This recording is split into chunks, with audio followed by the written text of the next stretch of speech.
नमामि शमीशान निर्वाणरूपं विभुं व्यापकं ब्रह्म वेदस्वरूपम्।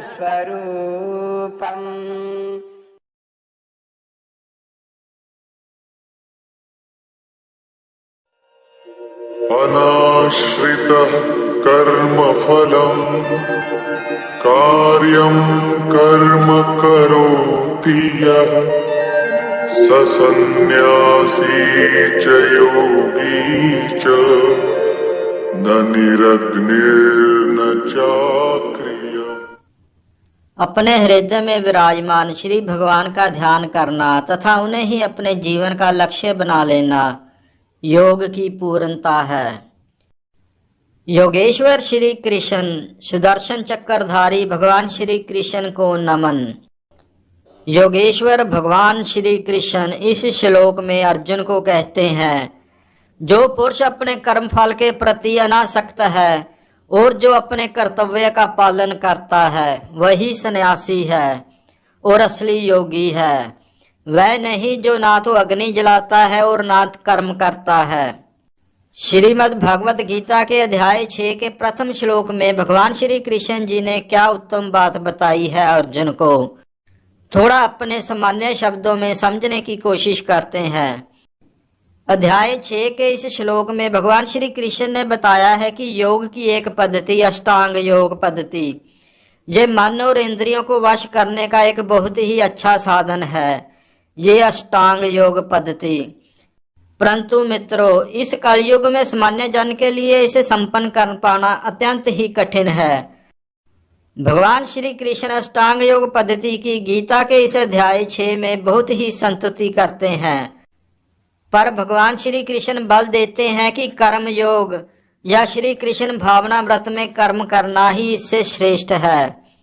मित्रों, हम सब संसार का प्रत्येक मनुष्य अपने अपने परिवार के पालनार्थ तथा उसकी सामग्री की रक्षार्थ ही कर्म करता है। कोई भी मनुष्य बिना किसी स्वार्थ, बिना किसी व्यक्तिगत तृप्ति के, चाहे वह तृप्ति स्वयं केंद्रित हो अथवा व्यापक, कर्म नहीं करता। जबकि पूर्णता की कसौटी है कि श्री कृष्ण भावनार्थ में कर्म किया जाए, कर्म के फलों का भोग करने का उद्देश्य ना हो। मित्रों, श्री कृष्ण जी की कही गूढ़ बात का रहस्य समझें। कर्म करना प्रत्येक व्यक्ति का कर्तव्य है। क्योंकि सभी लोग परमेश्वर के अंश है। जैसे शरीर के अंग पूरे शरीर के लिए कार्य करते हैं, वैसे ही हमें ईश्वर समर्पित कर्म करने हैं। शरीर के अंग अपनी तुष्टि के लिए नहीं परंतु पूरे शरीर की तुष्टि के लिए कार्य करते हैं। इसी प्रकार मित्रों, गूढ़ रहस्य समझो। इसी प्रकार जो जीव अपनी तुष्टि के लिए नहीं अपितु पार ब्रह्म की तुष्टि के लिए कार्य करता है, वही पूर्ण सन्यासी है, वही पूर्ण योगी है। कितनी धीर गंभीर बात बताई है योगेश्वर श्री कृष्ण जी ने।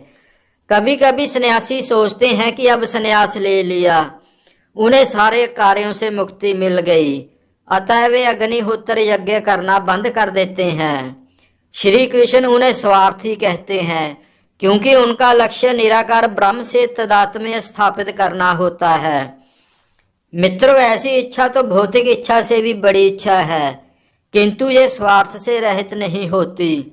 जबकि श्री कृष्ण भावना भावित व्यक्ति बिना किसी स्वार्थ के पूर्ण ब्रह्म की तुष्टि के लिए कर्म करता है। उसमें आत्म संतुष्टि की इच्छा ही नहीं रहती। उसका एकमात्र लक्ष्य योगेश्वर श्री कृष्ण को प्रसन्न करना रहता है। सो मित्रों, अतः वह ही पूर्ण सन्यासी तथा पूर्ण योगी होता है। अंत में मित्रों, अगली वीडियो पर जाने से पहले एक बात अपनी ओर से। मित्रों, वही योगी है, वही सन्यासी है जो ये धारण कर बैठा है कि हे सर्वशक्तिमान प्रभु, मुझे ना तो धन संग्रह की कामना है, ना मैं सुंदर स्त्रियों के साथ रमन करने का अभिलाषी हूँ, ना ही मुझे अनुयायियों की कामना है। मैं तो जन्म जन्मांतर आपकी प्रेमा भक्ति कृपा का ही अभिलाषी हूँ। वही सच्चा योगी है, वही सच्चा सन्यासी है। अंत में मित्रों, वीडियो को लाइक और शेयर अवश्य करें। अगर चैनल को अभी तक सब्सक्राइब नहीं किया है तो ऐसी ही और वीडियोस के लिए चैनल को सब्सक्राइब अवश्य करें। हर हर महादेव।